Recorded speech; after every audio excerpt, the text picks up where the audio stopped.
잠시만 좀 교재 프린트 할게요. 일단 봅시다. 그 과제는 오늘 헬레니즘 끝낼 거거든. 그러니까 헬레니즘 풀어와서 다음 주에 가져와주세요.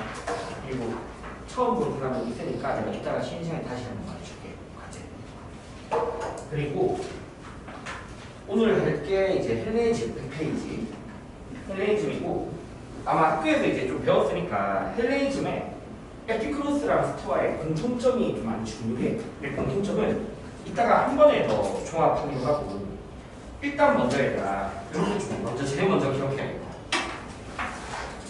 에피크로스든 헬레니즘이든 위에 헬레니즘 시대와 하려면서 둘 다 공통적으로 당시에 막 사회가 혼란해 전쟁도 많고 그래서 둘 다 마음의 평온함을 추구하고 그게 곧 행복에 대한 방법으로서 크게 두 가지가 있죠.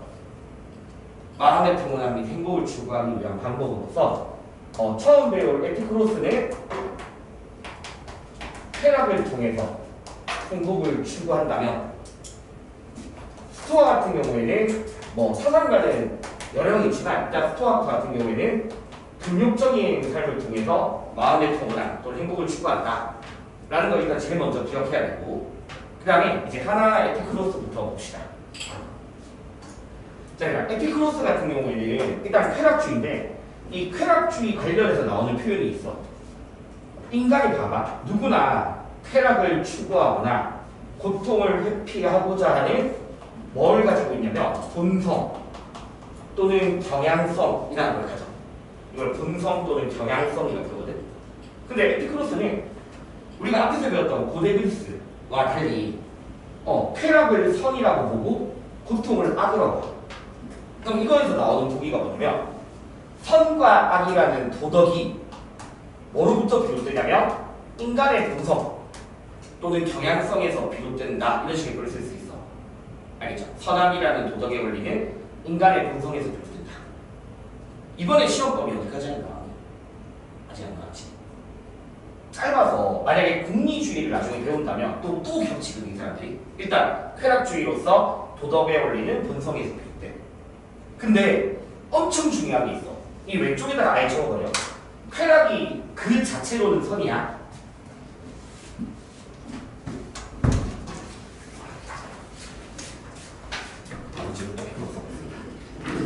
쾌락이 그 자체만으로는 선이고 고통은 악이거든. 근데 그렇다고 해서 반드시 모든 쾌락이 추구할 만한 가치가 있는 것은 아니다. 이 표현 꼭 기억해야 돼. 쾌락은 그 자체로는 선이야. 근데 어떤 쾌락은 뭘 일으킬 수 있니? 고통을 일으킬 수 있어. 과도한 육체적 쾌락 같은 것들은 오히려 고통을 일으킬 수 있으니까 모든 쾌락이 추구할 만한 가치가 있는 건 아니야. 그럼 다시 얘들아, 모든 고통은 그 자체로는 아니거든. 그런데 그렇다고 해서 모든 고통이 회피되어야 한다. OX 아니야. 알겠죠? 모든 고통이 회피되어야 한다도 틀린 말이야. 그럼 다시 말하면 봐봐. 일단 써볼게. 모든 고통이 회피되어야 하는 것은 아니다. 일단 여기까지 기억해야 되고. 그럼 또 바꿔도 된다. 그럼 에피크로스는 어떤 고통은 감수할 수 있는 경우가 있는가? 이런 것들 보기로 만들어주거든. 어떤 고통은 감수할 수 있는 경우가 있는가? 그럼 봐봐. 모든 고통이 회피되어야 할 건 아니라고 했잖아. 그럼 지금 당장의 고통이라도 그게 결과적으로 더 많은 쾌락을 가져다 줄 수 있다면, 알겠죠? 있다면 고통을 뭐 할 수 있다? 감수할 수 있다라는 거야. 알겠죠? 지금 당장의 고통이 더 좋은 결과를 가져다 준다면 감수할 수 있다. 그래서 요거 쾌락주의로서 되게 많이 나오는 부분들이야.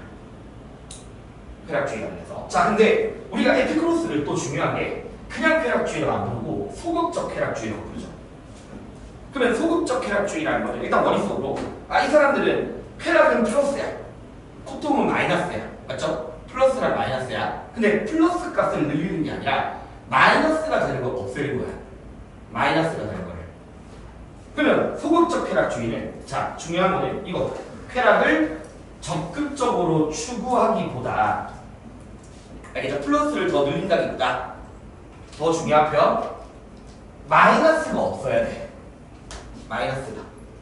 그래서 빼야 돼. 오히려 이 사람들. 알겠죠? 고통과 불안이 없는 상태. 그게 쾌락이라고 보고 마음의 평온함이라고 보고 행복이라고 하는 거야. 그러면 고통이 없는 쾌락을 추구하는 거거든. 그러면 고통이 없는 쾌락이 곧 5글자? 이제 이거는 중학교 때 외우는 거니까 아타락시아라고 부르는 거예요. 알겠죠? 이런 것들을 아타락시아라고 해요. 고통과 불안이 없는 상태가 쾌락이다. 알겠죠?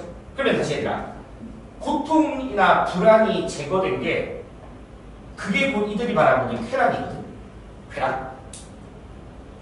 그러면 다시 또 물어볼게요. 이거 관련해서 어떤 보기들이 만들어지냐면 이제 보기를 막 만들어져. 그러면 에피크로스는 모든 고통이 또는 불안이 제거되며 더 이상의 쾌락은 추구할 필요가 있다 없다. 모든 고통이 제거되며 더 이상의 쾌락을 추구할 필요가 있다 없다. 없다. 그게 최고의 쾌락인 거니까. 그 자체가. 알겠죠? 그래서 모든 고통이 제거되며 그게 곧 최고의 쾌락이니까 더 이상의 쾌락을 추구할 필요는 없는 거지. 뭐 말인지 알겠니들아? 다시 좀만 해볼까? 그럼 봐봐. 또 다시 해볼게. 모든 고통이 제거되면 쾌락도 소멸하게 된다. 이거 많이 들으니. 그냥 모든 고통이 제거된 게 최고의 쾌락이잖아. 그게. 그러니까 고통이 소멸된다라고 해도 틀린 말인 거예요. 이런 것들이 막 한가운데서 보기를 만들어줘. 알겠죠? 모든 고통이 없는 게 곧 쾌락이야. 그래서 소극적 쾌락주의 관련해서 좀 기억해야 돼. 어떻게 보기 나오는지 알겠죠? 이따가 또 문제 풀면 있으니까. 자, 그럼 이제 다시 또 보자. 그래서 이 사람들은 오히려 육체적 쾌락, 감각적 쾌락을 절대로 이런 것들 부정하지 않아. 알겠죠? 이거 부정한다고 하면 틀려. 육체적 감각적 쾌락을 부정하는 게 아니라 뭘 더 중요시한다? 정신적 쾌락을 더 중요하게 여기는 거야. 되겠죠? 중요한 거야. 그래서 만약에 모든 육체적 쾌락을 제거하고 틀린 말이야. 이해되겠죠? 모든 육체적 쾌락을 제거한다 틀린 말. 그러면 참된 쾌락 아까 계속 이야기했던 거 고통과 불안이 사라진 상태. 5글자 아타락시아. 고통과 불안이 없는 상태. 여기까지 되겠니들아? 자, 그래서 다음 페이지 한번 봐봐. 그럼 이제 구체적으로 그 아타락시아에 이르기 위한 방법을 제시하거든. 여기서도 이제 보기들이 좀 나오는 표현들이 있어. 근데 일단 먼저 지금 내가 한 4가지 정도를 넣어놨거든. 방법에서. 맞죠? 그래서 첫 번째는 일단 체크하자. 쾌락주의지만 소박한 삶. 소박한 삶을 통해서 쾌락을 추구해. 그러면 여기서 좀 중요한 거가 이성으로 욕구를 잘 분별하라. 그게 이성의 역할이거든. 일단 이성으로서 욕구를 분별하고 그 다음에 절제, 검소 이런 단어가 나와. 그럼 이제 오른쪽에 있긴 한데 한번 내가 적어주고 말해줄게. 그러니까 에피크로스가 말하는 욕구와 관련해서 이것도 보기로 많이 한다고 지금 3가지의 욕구를 기억해야 돼. 그래서 첫 번째는 자연적이면서도 필수적인 욕구가 있고, 그 다음에 비자연적이지만 자연적인데 비필수적인 거, 자연적인데 비필수적인 욕구가 있고, 그 다음에 비자연적이면서도 비필수적인 욕구가 있어. 자, 그러면 일단 요 3가지 욕구가 있을 때 자연적 필수적 욕구는 의식주야. 기본적인 의식주 같은 거죠. 그 다음에 자연적인데 비필수적인 성욕이야. 그 다음에 요거 같은 경우에는 명예욕이나 금전욕 같은 것들을 여기서 말하거든. 자, 그럼 일단 하나하나 더 따져볼게. 모든 욕구가 고통을 초래할 수 있는가? 배웠을 거예요. 모든 욕구가 고통을 초래할 수 있는가? 자, 일단 고통을 초래할 수 있어. 왜냐면 봐봐. 지금 에피쿠로스가 추구하는 쾌락은 육체의 고통이 없고 마음의 불안이 있는 상태야. 맞죠? 그런데 기본적인 의식주가 충족이 안 되면 고통이 되잖아. 맞지? 육체적 고통을 일으킬 수 있어. 그 다음에 에피쿠로스는 성욕이나 명예욕, 금전욕 같은 것들을 오히려 둘 다 묶어서 충족하려고 할수록 오히려 고통이 생긴다고 봐. 고통이나 불안이 생겨. 이런 것들 추구하다 보면 불안이 생기잖아. 마음의 불안이. 알겠죠? 그래서 요거 두 개는 충족하려고 하면 고통이고, 이거는 충족이 안 되면 고통인 거야. 그러니까 보기 첫 번째, 모든 욕구가 고통을 초래할 수 있는가라고 하면 맞는 말이겠다. 되겠죠? 자, 근데 그럼 우리는 고통과 불안이 사라진 아타락시아를 추구해야 되잖아. 맞지? 고통과 불안이 사라진 형태야. 쾌락. 그러면 에피쿠로스가 봤을 때 어떻게 하면 육체적 고통이 사라질 수 있냐면, 이거는 충족을 안 하면 고통이니까 충족을 해야 되는 거지. 맞죠? 근데 충족하더라도 너무 막 과도하게 많이 먹으면 오히려 또 육체 고통을 초래하잖아. 그래서 이거는 최소한으로 충족을 해야 돼. 최소한 충족이야. 그랬을 때 몸의 고통이 사라져. 근데 또 최대한 충족하게 되면 오히려 또 머리를 켜? 또 고통이 되는 거야. 자, 그 다음에 이거는 오히려 충족할수록 고통이라고 했으니까 이거 두 개는 아예 뭐 하지 마라? 충족하려고 하지 않아야지만 마음의 불안이 사라지는 거죠. 알겠죠? 그래서 자, 지금 보면 이게 결론이래. 그럼 이 세 가지 욕구를 구별하는 게 뭐의 역할이다? 이성의 역할인 거야. 근데 왜 굳이 이걸 강조하냐면, 얘들아 다시 올라가 볼게. 쾌락주의는 쾌락이 선이고 고통이 악이라고 했잖아. 맞지? 그러면 쾌락이냐 고통이냐는 기본적으로 뭐에 따르냐면 감각에 따른다는 말이야. 그러니까 이 서양 철학이 우리가 고대 그리스 할 때 들어봤지만 크게 이성주의 라인이 있고 경험주의 라인이 있어요. 이성주의, 경험주의 라인. 그러면 너희가 배웠던 소크라테스, 플라톤, 아리스토텔레스는 이성주의 라인이거든. 맞죠? 근데 이제 소피스트 같은 사람들은 감각주의, 경험주의란 말이야. 그럼 이 사람들은 결국 감각으로부터 쾌락이냐 고통이냐가 비롯되는 거니까 경험주의, 감각주의라고 불러. 그렇지만 뭐의 역할을 인정한다고 해야 돼? 이성의 역할을 인정한다 이게 되는 거야. 알겠죠? 그래서 이성의 역할을 인정해. 이성 역할? 욕구를 분별하는 거야. 또는 해야 된다 이런 식으로 표현해.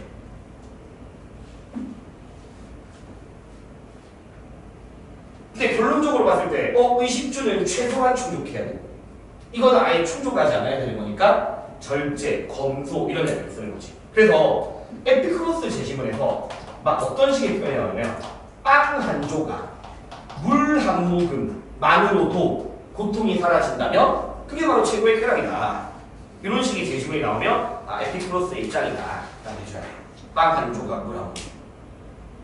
절제, 검소. 그럼 다 했어 얘들아. 이거 추가하면 안 되잖아. 맞지? 그래서 다 했더니 명예에 대한 욕구에서 벗어나야 돼. 그러니까 결론은 요거를 최소한 충족하다. 그게 소박해야 되는 거고. 그래서 자연적 필수적 욕구만을 최소한으로 충족이야. 나머지 쾌락은 욕구는 충족할수록 고통이다. 자, 여기서 또 오답으로 진짜 많이 나온 게 하나 있어. 그러면 에피쿠로스는 모든 자연적 욕구를 충족할 때 쾌락에 이를 수 있다라는 식의 표현은 많이 틀렸니? 이거 틀린 거 어때? 왜 틀렸니라고 하면 모든 때문이야. 왜냐면 자연적이지만 뭐도 있다? 비필수적인 것도 있으니까. 알겠죠? 그래서 모든 자연적 욕구 충족은 틀린 말. 자연적인데 비필수적인 욕구는 충족하면 안 되는 거니까. 되겠죠? 그래서 에피쿠로스가 봤을 때 아타락시아에 이르기 위한 첫 번째가 이성으로서 욕구를 분별하고 소박한 감을 추구했어. 되겠니? 그다음 두 번째. 요즘에는 요것도 많이 있거든. 자, 보자. 신, 운명, 죽음에 대한 두려움에서 벗어나야 된대. 그러면 다시 말해봐. 신, 운명, 죽음에 대한 두려움을 가지는 게 바로 마음의 불안이죠. 그래서 마음의 불안으로부터 벗어나야 돼. 구체적인 근거도 많이 물어보거든. 자, 일단 그러면 지금 봐봐. 에피쿠로스는 그러니까 과거 고대 그리스 사람들 막 신을 두려워하잖아. 신이 인간한테 막 벌레기도 하잖아. 근데 결론은 에피쿠로스는 신이란 인간한테 별 관심이 없는 거야. 알겠죠? 신이 인간한테 별 관심이 없어. 그래서 인간에게 쾌락을 주지도 않고 고통을 주려고 하지 않아. 별 관심이 없습니다. 그래서 신은 인간에게 고통을 주지 않는다. 자, 근데 여기서 요즘에 나오는 오답이 뭐냐? 그러면 에피쿠로스는 신을 부정하니? 그건 아니야. 알겠지? 신을 부정하지 않아. 신은 존재하지만 인간한테 관심이 없습니다. 알겠죠? 신 존재를 부정하지 않습니다. 신의 존재 자체를 부정하는 것은 아니지만 신은 인간에게 관심이 없어. 그 다음에 이미 학교에서 스토아를 배웠겠지만 얘들아, 스토아는 운명론자잖아. 맞지? 운명론자인데 에피쿠로스는 운명이라는 것도 없다. 운명은 존재하지 않아. 그래서 만약에 필연적 이런 식의 표현들 나오면 에피쿠로스는 틀린 거야. 알겠죠? 운명은 없어. 자, 그 다음에 요 죽음 관련해서 좀 이 세계 중에서는 죽음이 그나마 잘 나오거든. 얘들아 봐봐. 에피쿠로스는 이 세계가 물질적 원자들의 모임과 흩어짐이라는 걸로 세계를 설명하거든. 알겠죠? 물질적 원자들의 모임과 흩어짐이야. 그래서 원자라는 것 자체가 눈으로 보이지 않는 최소한의 입자고 그냥 물질적인 요소라고 보시면 돼요. 알겠죠? 물질적인 원자들이 우연하게 모이거나 해체된다라고 표현을 하고 이런 것들을 그냥 듣기만 해도 돼. 에피쿠로스의 유물론이라고 표현해. 그래서 그렇게 막 중요한 단어는 아니야. 일단 물질적인 원자로 모든 세계를 설명해. 자, 그러면 원자들이 우연히 모여. 그게 바로 뭐냐면 우연히 모여서 육체, 영혼, 그 다음에 감각이라는 것이 구성이 돼. 그게 삶이야. 그러니까 눈으로 보이지도 않던 그 최소한의 원자들이 뭉쳐져서 육체도 되고 영혼도 되고 감각도 된다는 거야. 결합된 게 육체, 영혼. 알겠죠? 그게 삶이야. 근데 죽었다라는 건 뭐냐면 우연히 뭐 되어진다? 그 모여있던 게 흩어지는 거야. 원자들이 흩어져. 해체야. 흩어짐이야, 흩어짐. 또 이것도 낚이게 해. 죽음이란 원자가 소멸되어진다. 절대 아니야. 오답으로 많이 나와야겠지? 원자가 소멸되는 게 아니라 모여있던 게 흩어지는 거야. 그러면 모여서 육체나 영혼이나 감각이 나타나는데 그게 다 흩어진다며. 그러니까 육체나 영혼이나 감각도 뭐 되어진다? 소멸돼. 뭐가 소멸되고 뭐가 해체인지 차이 알겠어? 원자들은 해체되고 그로 인해서 육체나 영혼이나 감각이 소멸되는 거야.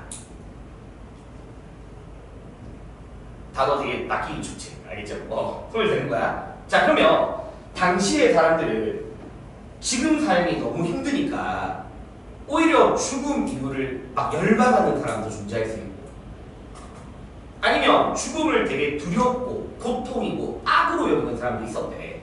근데 에피쿠로스가 말하는 거 뭐냐? 다시 죽음이란 원자들이 흩어지는 거야. 그래서 모여있던 육체, 영혼, 감각이 사라지는 거야. 그러면 감각이 사라지는 거니까 죽음은 쾌락도 아니고 알겠죠? 감각이 사라지는 거니까 쾌락도 아니고 고통도 아니다라고 주장을 하는 거야. 되니? 그럼 이제 결론. 야, 감각할 수도 없고. 그리고 네가 죽었다라는 건 더 이상 이 세계에 존재하지도 않는 거고. 경험할 수도 없는 거고. 쾌락도 아니고 고통도 아니니까 죽음을 두려워해서는 된다 안 된다? 안 된다. 죽음을 두려워하지 마. 감각할 수 없는 죽음에 대해서 굳이 두려워할 필요가 없다는 거야. 감각할 수 없는 죽음에 대해서. 알겠죠? 그럼 이제 여기서 또 오답으로 제가 문제 나와. 그러면 죽음은 원자가 흩어짐으로써 최고의 악이다 하면 돼야 돼. 악이다. 이제 응용을 해야 돼. 아까 우리가 봐봐. 쾌락주의는 쾌락이 선이고 고통이 악이라고 했잖아, 맞지? 그러니까 다시 말하면 에피쿠로스는 선도 아니고 뭐도 아니다? 악도 아니다. 죽음은 악으로서 틀린 말이야. 그래서 죽음을 이렇게 바라보는 게 에피쿠로스 입장. 그리고 참고로 에피쿠로스는 죽음 다음의 세계가 내세거든. 내세. 내세라는 것도 존재하지 않아요. 알겠죠? 죽음 다음의 세계는 존재하지 않아. 그래서 얘들아, 사후의 영혼의 평온함을 위해 돼야 돼. 사후의 영혼의 평온함. 저 말도 안 되는 소리인 거야. 죽었으면 더 이상 영혼은 없어. 사후의 영혼의 평온함이라는 건 없어. 알겠죠? 그래서 현명한 사람은 야, 죽음은 아무것도 아니니까 죽음을 두려워하지도 않고 오히려 지금의 삶에서 즐겁게 살고자 한다. 이런 식의 표현이 막 나와요. 아직까지 할만하지? 자, 일단 이렇게 되게 알겠죠? 그러면 얘들아 또 봐봐. 이거에 대한 두려움에서 벗어나기 위해서 뭐가 필요하냐? 이것도 이성이 필요한 거야. 이성으로서 잘 구별해야 돼. 일단 두 번째까지 했습니다. 네, 세 번째. 얘들아 이것도 쉬워. 그러니까 에피쿠로스는 공적인 삶, 복잡한 인간관계는 오히려 또 불안, 다툼 이런 것들을 초래한대. 그래서 결론 은둔적인 삶. 근데 핵심 그렇다고 해서 모든 인간관계를 거부한다는 아니다. 알겠죠? 은둔적인 삶을 추구하지만 가까운 친구들과 우정 이건 필요하다라고 한다고요. 모든 인간관계를 거부하는 것은 아님. 알겠죠? 가까운 친구들과 우정을 나눈다.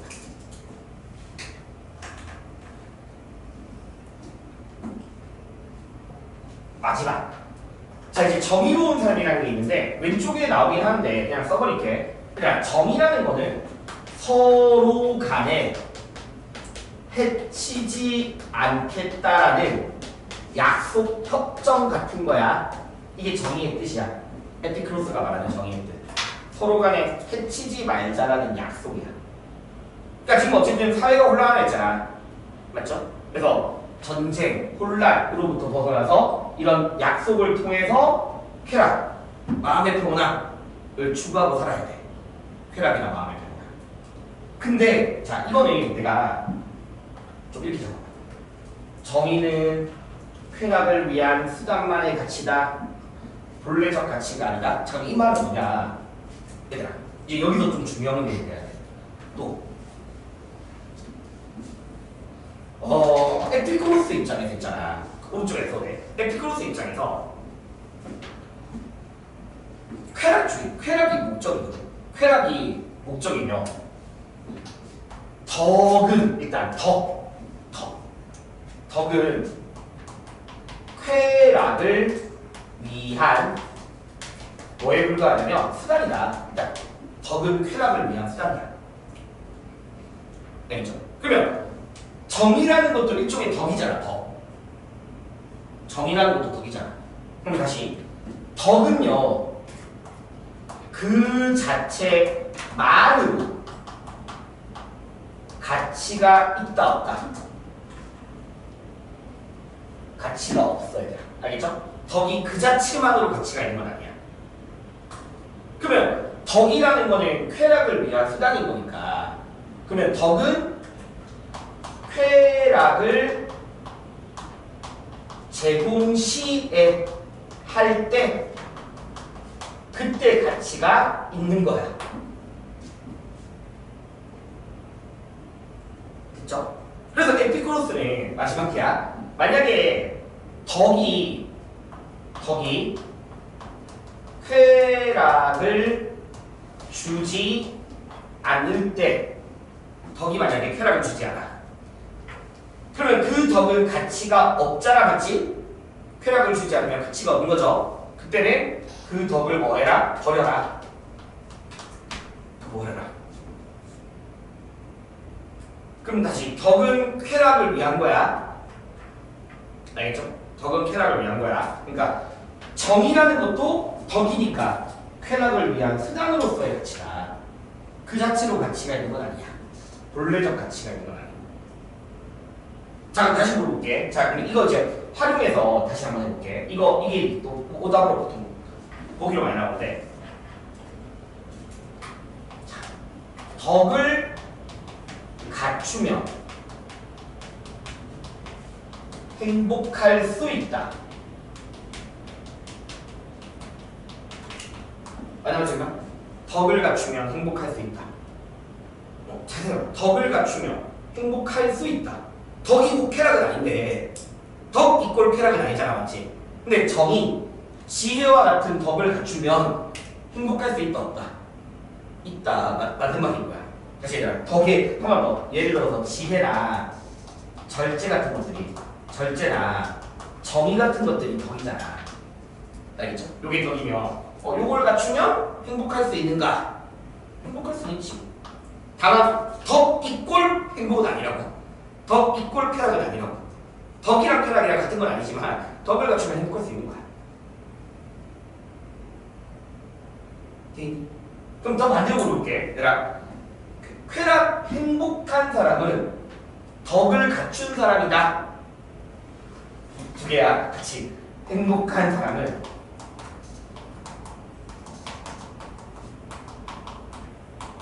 덕을 갖춘 사람이다. 이것도 맞는 말이 아니라. 그러면 쾌락을 누린다라는 것은 지혜, 절제, 정의와 덕을 가진 사람들이잖아. 맞죠? 정의의 덕을 갖춘 사람이니까 행복한 사람은 덕을 갖춘 거지. 알겠죠? 덕은 쾌락을 위한, 행복을 위한 수단이지만, 그러면 그 덕을 갖추면 행복할 수 있고, 행복을 누리는 사람은 이미 이런 것들을 갖춘 사람이에요.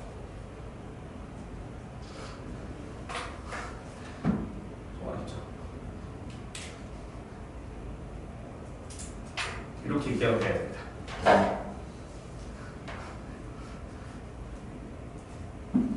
일단 알겠죠? 이 정도까지. 자, 그래서 얘들아, 이제 밑에 지식은 좀 봐봐. 이거 아까 했던 이야기 얘들아, 결핍으로 인한 고통이 사라진다면 단순한 음식이라도 뭘 준다? 쾌락을 준다.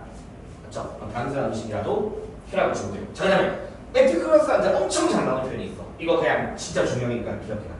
사력 있고 고상하며 정의롭게 살지 않고서는, 자 봐봐, 사력 있다라는 거는 즉 이성으로서 욕구를 잘 분별하는 거야. 지혜야, 지혜. 알겠죠? 지혜.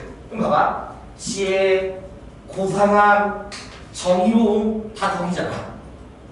그렇지 않고서는, 이거를 이렇게 안 살고서는 즐겁게 사는 게 당연히 불가능해. 됐죠? 반면에 또 다시 즐겁게 살지 않고서 정의롭게 이성적으로 살 수 있다, 없다? 즐겁게 살지 않고서 사력 있고 고상하며 정의롭게 사는 것도 불가능합니다. 그러면 다시 덕은 즐거운 삶과 연결돼 있다. 덕을 갖추면 즐거운 삶, 행복을 추구할 수 있어. 그리고 행복이란 덕과 나눌 수 없죠. 그래서 한 번 더, 덕을 갖추면 행복할 수 있는 거야. 행복한 사람은 덕을 갖춘 사람이야. 하지만 덕이 만약에 쾌락을 주지 못하면 그때 그 덕은 가치가 없는 거야. 근데 에피쿠로스가 말하는 아까 정의로움, 사려 깊음, 지혜 이런 것들은 쾌락에 기여하는 덕인 거야. 쾌락에 기여하는 덕. 그리고 죽음에 대한 이야기가 있던 거야. 죽음은 경험할 수 없는 거. 여기까지 갈게. 그렇거든. 문제 보자. 한번 보자. 문제를 보고 하자. 과제 준거에서 나랑 몇 개만 볼게. 어차피 너희가 풀어야 되잖아. 자, 일단 들어.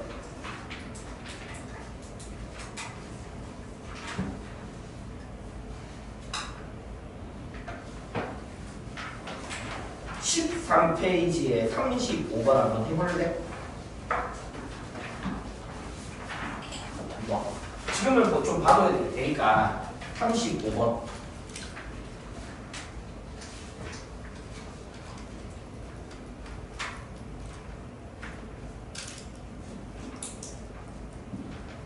(37번)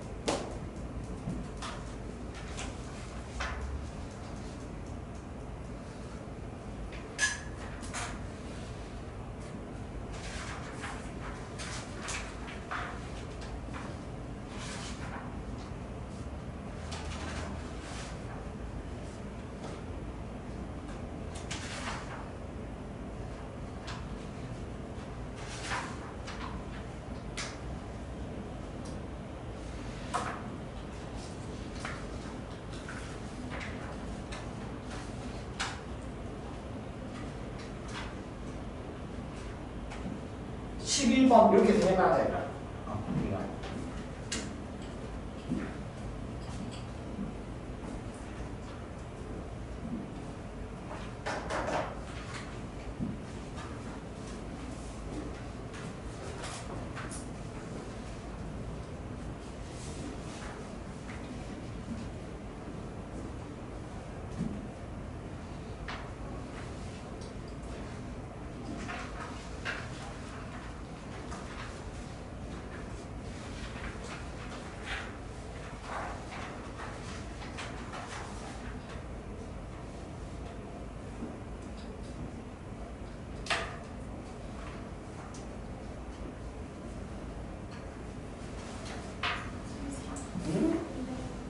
거기 같이 있지 않아도 같이 있지 않은 속을 갖춰도 행복할 수 있는. 같이 있지 않는 속을 갖추면 행복할 수 있지.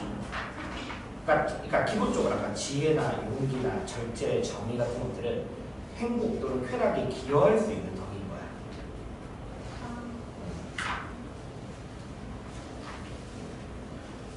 쾌락을 주지 못하면 그 덕은 버려야 돼. 가치가 없어. 그걸 같이 하는 문제가 거기 같이 있다는 걸. 그렇지. 그렇지. 그렇지.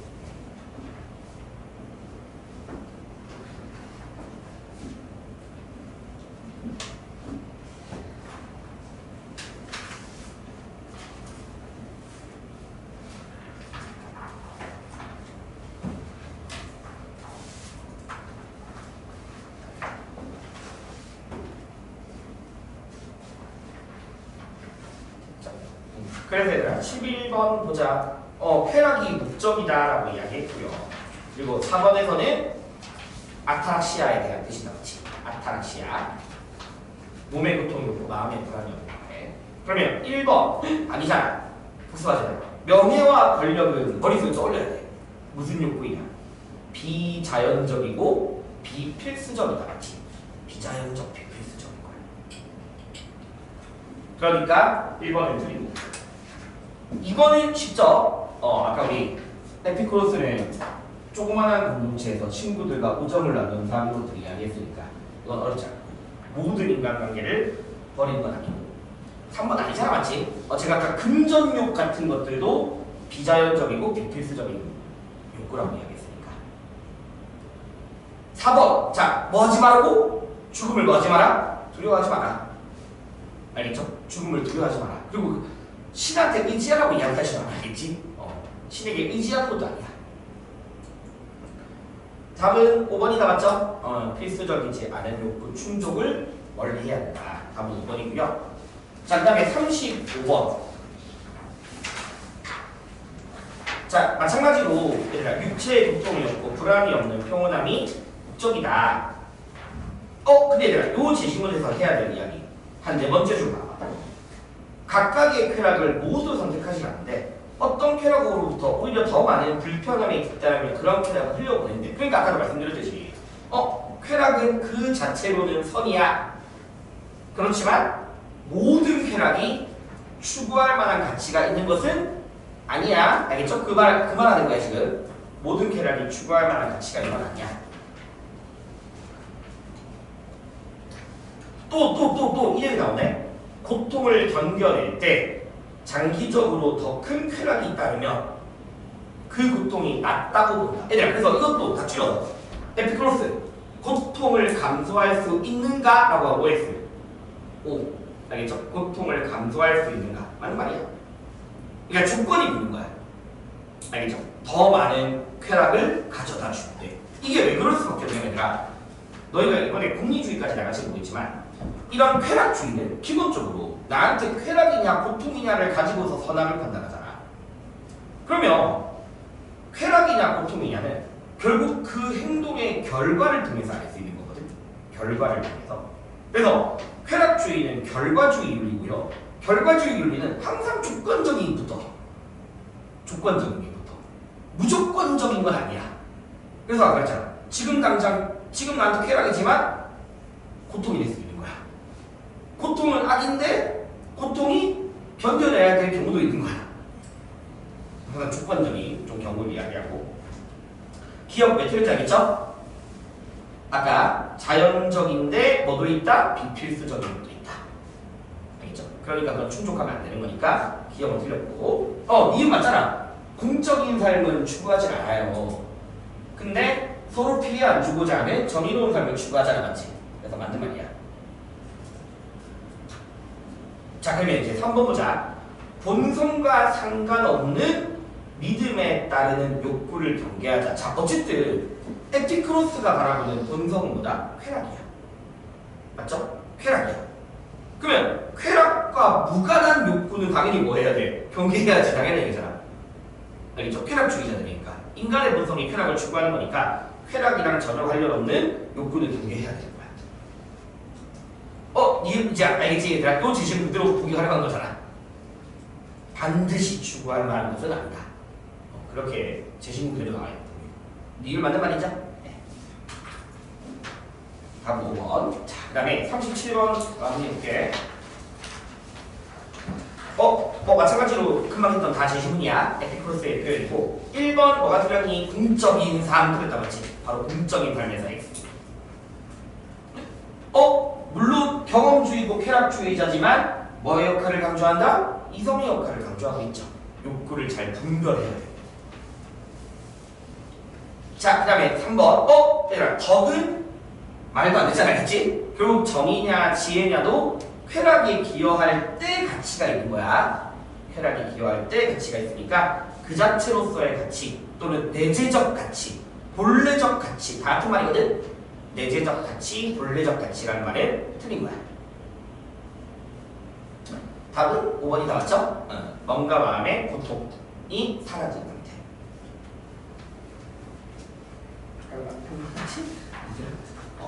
일단 이 정도가 에피크로스고요. 근데 또 참고로 101페이지에 요거 하나만 좀 적어놓자. 그러니까 한계점이 그렇게 너희가 막 엄청나게 중요하진 않은데 에피크로스 사상 자체가 곧 개인의 쾌락을 중시해. 알겠죠? 사회 전체 쾌락을 추구하지 않아. 개인의 쾌락을 추구하는 사람들이지 막 사회적 쾌락을 추구하지 않아요. 그냥 개인의 쾌락을 중시한다 이런 거만 알면 돼. 개인의 쾌락을 중시한다. 그래서 만약에 막 보기에서 개인뿐만 아니라 사회 전체의 쾌락을 무슨 말이야? 개인뿐만 아니라. 그래서 이렇게 해서 에피크로스를 봤습니다. 자, 이제 우리 102페이지 스토아. 사상가는 되게 많거든요. 꼭 이 사람들 말고도 뭐 세네카 이런 사람도 있는데 절대 그렇게 사상가 안 물어봐. 그냥 스토아카로 풀면 돼. 알겠죠? 스토아카로 풀면 되고 스토아카는 얘들아 일단 보자. 첫 번째 금욕주의 체크하나요? 금욕주의. 근데 금욕주의를 하려면 그 전에 먼저 이 사람들의 세계관을 좀 잘 기억해야 돼. 요거가 좀더 문제가 많이 나올 거고, 나중에 이 사람들이랑 일치하는 세계관을 가진 사람이 또 있거든, 배우거든. 그래서 일단 세계관. 근데 일단 그 전에 먼저 보자. 뭐 마찬가지로 행복을 추구해. 맞죠? 행복을 추구해. 행복, 마음의 평온함. 근데 뭐 행복이란 일단 그렇지 않아. 자연에 따르는 삶. 자연에 따르는 삶. 근데 이 사람들의 세계관이 일단 동그라미 잡아. 세계를 자연 또는 신과 동일시한다. 그러니까 이 사람들의 세계관이 왼쪽에다가 좀 적어야 될 것 같아. 여기다 먼저 적어봐. 이 사람들은 자연이 곧 신이야. 세계 자연도는 우리가 살고 있는 이 세계가 곧 신이야. 신. 그래서 이런 입장들을 뭐라고 부르냐면 범신론이라고 부르거든. 범신론. 범신론이라고 부르는데 왼쪽에다가 범신론이라는 개념을 좀 간단하게 말하고 스토아 입장을 다시 한번 볼게. 자, 왜 하냐면 일단 범신론 한번 더. 세계, 자연, 이 곧 신이다. 신. 이게 너희가 이제 아마 다음 주에 학교에서 기독교를 배울 거거든. 그러면 기독교랑 딱 비교가 돼. 기독교에서 신은 하나님이에요. 우리가 알고 있는 하나님. 그리고 하나님을 이 세계를 창조한 존재야. 기독교에서 하나님은 세계를 창조했지 세계 자체는 아니거든. 알겠죠? 그래서 참고로 미리 해줄게. 이게 보기로 많이 만들어서 그래. 참고로 기독교에서 신은 인격적인 존재고요. 하나님 세계를 창조한 존재고 창조주야. 창조주. 그 다음에 이 세계를 초월한 존재야. 근데 너희가 만약에 문제지 스토아 문제를 푸는데 보기에서 신이 자연을 창조했다. 절대 안 돼. 신이 자연을 초월한 존재 절대 아니야. 일단 이건 보기 나오면 안 돼. 그러면 스토아는 세계 자체가 신이니까 신은 내재되어 있다. 이런 식의 표현. 신은 초월적 존재가 아니라 자연 그 자체로서 이 자연에 내재되어 있는 존재야. 자, 그럼 이제 이 사람들의 입장이 뭐냐면 봐봐. 우리가 살고 있는 이 하나의 거대한 세계가 하나의 전체가 신이야. 그냥 이 자체가 신이야. 우리가 살고 있는 이 거대한 세계가 신이야. 맞죠? 그리고 인간의 모든 행동들은 다 뭐의 일부냐? 인간은 다 이 자연의 일부라고 봐. 이 세계 안에 일어나는 자연의 일부야. 알겠죠? 인간은 곧 세계 일부이고 자연의 일부야. 그럼 내가 다시 물어볼게. 스토아에게서 인간은 자연을 벗어날 수 있다 없다? 세계를 벗어날 수 있다 없다? 없으면 일부라고 했잖아요. 알겠지? 일부로서 존재. 일부로서. 세계의 일부로서 존재하는 거야. 자, 그 다음에 주제부터 좀 중요한데 에피쿠로스는요. 이 세계이자 신의 본성이 있대. 신의 본성. 세계이자 신의 본성이 있대. 본성. 알겠죠? 이 세계, 신의 본성은 이성이래. 이성이래. 뭐 로고스라고 표현하기도 하는데요. 이성이고요. 그 이성의 속성이 뭐냐? 필연성이야. 필연성. 그럼 내가 같이 볼게. 이 세계의 본성은 뭐다? 필연성이야. 그게 곧 자연법칙이야. 자연법칙. 알겠죠? 그러면 이 세계 안에서 일어나는 모든 일들은 다 뭐에 따른다? 자연법칙에 따르는 거야. 그 자연법칙이 바로 뭐다? 이성이고 필연성이야. 그래서 인간은 자연의 일부이고 이 세계에서 일어나는 모든 사건들이 다 필연적 질서로부터 비롯된다라고 보거든. 너희가 지금 학원을 다니는 거 다 뭔데? 필연적인 질서에 따르는 거야. 필연적이라는 거는 그 현재 사건에 대한 원인이 존재한다는 거잖아. 맞죠? 현재 학원을 다녀. 현재 사건 원인 있잖아. 뭐 예를 들어서 1학기 성적이 안 나와서 원인. 그럼 1학기 성적이 안 나온 것에 대한 또 뭐가 존재하니? 원인이 존재한다고 얘들아. 공부를 안 하니까. 공부를 안 한 거에 대한 원인 또 있을 거 아니야. 그러니까 모든 것들을 다 필연적 질서에 따라서 수학을. 알겠죠? 그래서 이 사람들이 행복이란 자연에 순응하라 또는 이성에 순응하라 라는 말을 뭐에 따라라? 필연적인 질서에 순응하라. 이미 모든 사건은 다 필연적으로 따르니까 거기서 벗어날 수 없어 인간은. 알겠죠? 그래서 얘들아 결론 운명의 순응이야. 운명의 순응. 운명의 순응. 다 같은 말이야. 자연 법칙에 따른다, 필연성에 따른다, 이성에 따른다, 신적 본성에 따른다. 그러다 뭐에 따른 거다? 다 운명에 순응하는 거야. 운명에 순응하는 거. 그리고 그 이성은요, 인간이 자연의 일부이기 때문에 인간의 본성이기도 해. 알겠죠? 인간의 본성이기도 해. 인간이 곧 자연의 일부니까 인간 또한 이성이라는 본성을 가지고 있고 그 이성으로서 필연적 질서를 인식할 수 있는 존재야. 인식할 수 있는 존재. 그래서 인간의 본성이자 신의 본성이 이성으로서. 알겠죠? 그게 곧 이성이고 그 이성이 바로 뭐다? 필연적 질서를 말하는 거고. 그래서 얘들아 봐봐. 다시 이제 정해볼게. 중요한 건 모든 일은 다 이미 운명지어져 있어요. 다 필연적으로 발생. 그리고 이거를 뭐로서 인식할 수 있다? 이성으로 인식이 가능해. 우리는 이성으로서. 이성적으로 생각해보면 너희 학원 온 이유 있잖아. 알겠지? 이성적으로 봤을 때 이성으로서 인식이 가능해. 그럼 내가 한 번 더, 다시 한 번 더. 이성이란 이성 신과 자연과 인간의 공통의 본성. 알겠죠? 신과 인간과 자연의 공통의 본성이 이성이고. 그럼 얘들아 봐봐. 너희가 만약에 학원을 다녀. 막 짜증나 막. 학원 오는 거 진짜 막 힘들어. 그거는 뭐냐? 이성적이지 못한 거예요. 왜냐면 이 사건은 이미 다 모든 것들이 결정되어 있고 운명적으로 정해져 있고 인간은 이성으로서 알 수 있거든. 내가 왜 여기 오게 되었는가. 알겠죠? 근데 거기서 막 짜증나고 막 힘들어. 그거는 비이성적인 행위야. 정념이고 비이성적인 행동인 거야. 알겠죠? 그래서 이성에 복종하지 않는 거고요. 충동이고 비이성적인 거고 잘못된 행동을 하게 하는 원인인 것이. 알겠죠? 그래서 예를 들어서 뭐 있냐? 슬픔, 두려움,